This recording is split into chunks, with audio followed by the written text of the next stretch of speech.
Welcome back to Athletic Everyday, day number 125. Got another heavy-ish, higher volume squat and clean workout, along with some jump training at the start. Coming into the last few weeks of this program, so this first phase of the program is really working on just building up my strength, mainly in the squat and the clean. And then, as you guys know, I will be transferring that strength into more joint angle specific strength, which will hopefully transfer more into my vertical jump. I felt like I was jumping quite well today, though. I managed to get a couple of decent dunks on 9.6 while doing a depth jump. I guess you could call it a vertical jump, movement-specific depth jump, where I was jumping from a bumper plate and then trying to jump as high as I could off of that. I'd say that reasonably it's something like 3 to 4 inches off the ground.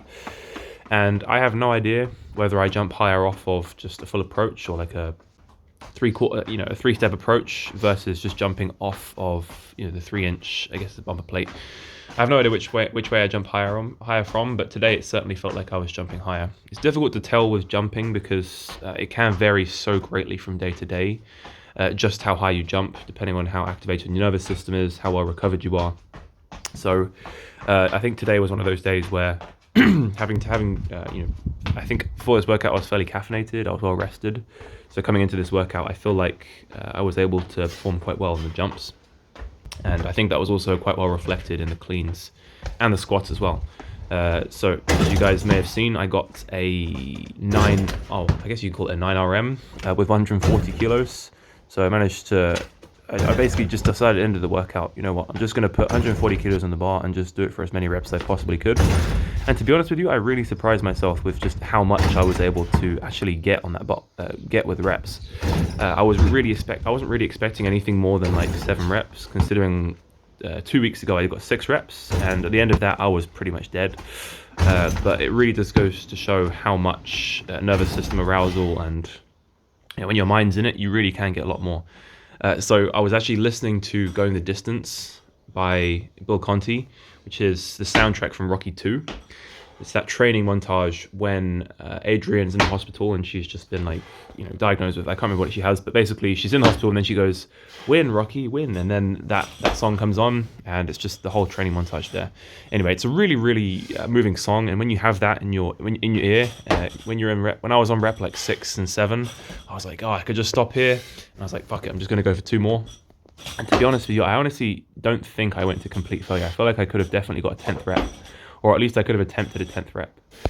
So that's cool though. I've never really done an AMRAP before. I'm not really much of an AMRAP guy when it comes to training. It is very fatiguing for the nervous system, and right now I feel like my legs and just my whole body in general is going to be very shattered tomorrow. I feel like it's going to be a few days before I fully recover from that, and I'm a bit tentative about that workout on Sunday, when I do heavy squats again for the last time, before I finally get into my deload week after this.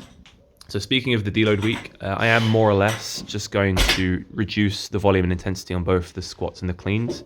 The jumping and the sprints, I'll probably do the same intensity, but just have slightly less. So not too bad.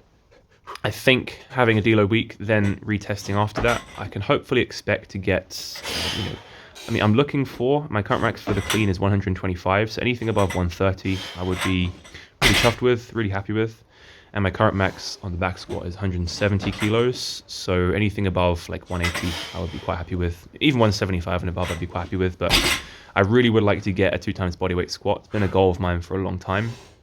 I'm currently sitting at around 85 kilos body weight, 85, 86 kilos. Usually I do sit a lot heavier, but for some reason I've actually gained strength while losing a little bit of body weight, which is quite strange.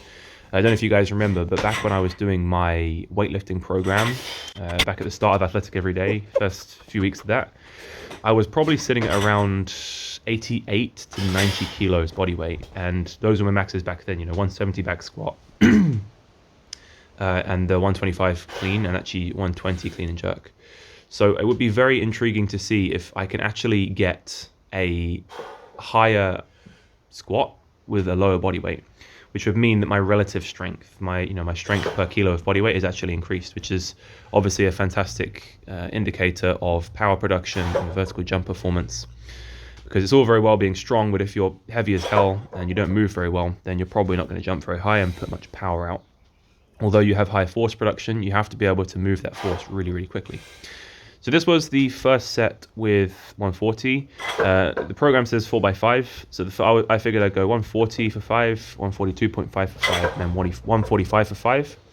And then the last set I was like, let's just drop it back down to 140 and then do as many reps as I can with that. So all in all, pretty decently high volume workout for the squats. And it felt like I was moving okay, actually. These weights moved really, really nicely for me. I'm really happy with the form. I do have a slight butt wink in the bottom of my squat, but I actually found that when I was doing the 140 for 9, it felt like the reps were getting more and more efficient as I was going on.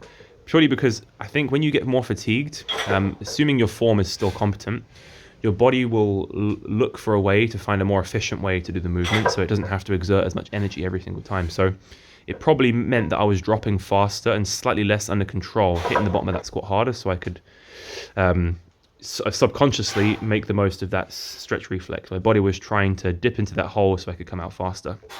So this was that 145.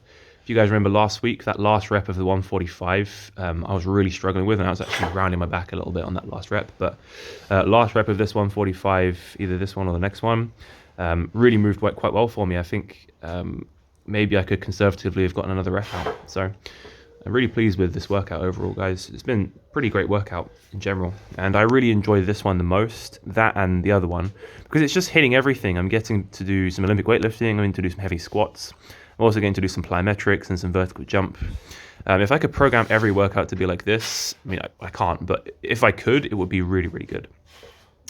Obviously, you can't do it because eventually you just become adapted to it, and then your body wouldn't gain any more stimulus from that workout. You do have to mix it up, and you can't train lower body every single day.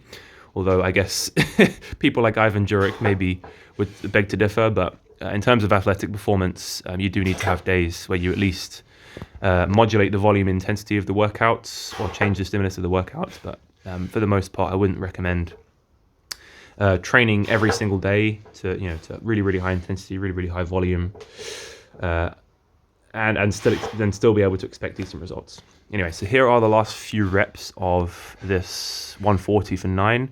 At this point in the set, I was just going for it. I was sort of contemplating in my mind whether I would do 8 or 9 reps, but I was just like, you know what, screw it, I'm going to get in as many as I can. And this is when the Rocky theme tune took over, and I was just like, man, I've got to get as many reps in as I can. Got to do this song justice, and then that was it. I honestly think I might have been able to get another rep in there, but hindsight certainly is 2020. Didn't want to stand up after that. And then I finished out the workout with some tibialis raises. This is probably the heaviest I've done tib raises for in a while, and I managed to get 2 sets of 10 quite easily, actually. This felt really good. This is 17.5 kilos on the tib bar. And yeah, once again, I feel like I'm getting stronger in the lower body, which is the primary aim of this program. Overall, all of the muscles in my lower body, both in compound and isolation movements, are getting stronger and more competent at putting out force and absorbing force, which is a good base to build on for trying to increase power production, which is ultimately what's going to happen in the next phase of the program. So stay tuned, guys. Hopefully you guys can stick around to see me in the next phase of the program and see if what I'm doing is working, or if it's not working, then you can also just come back and laugh at me, and laugh at me for wasting 5 weeks of my time doing this program. Anyway, thanks very much for watching, guys, and I'll catch you in the next one.